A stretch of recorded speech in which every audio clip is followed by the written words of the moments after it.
ఎవ్వరికి ఏమీ కాని ఏకాకినై ఉన్నా నా పేరు ఇన్నాళ్ళు ఒంటరి సున్నా. అంకులంటూ నాకు దగ్గరైంది చిన్ని అంకెలాంటి లేత బంధం. అల్లుడంటూ నన్ను అల్లుకుంది పూల సంఖ్యలాంటి అనుబంధం.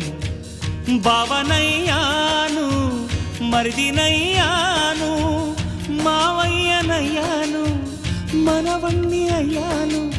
ఎంతమంది చెంతకొచ్చారు ఎన్ని పేర్ల కొత్త జన్మనిచ్చారు.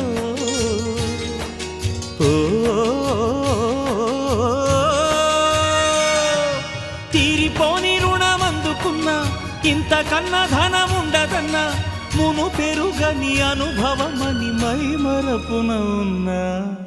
నోరార పిలిచినా పలకని వాడినా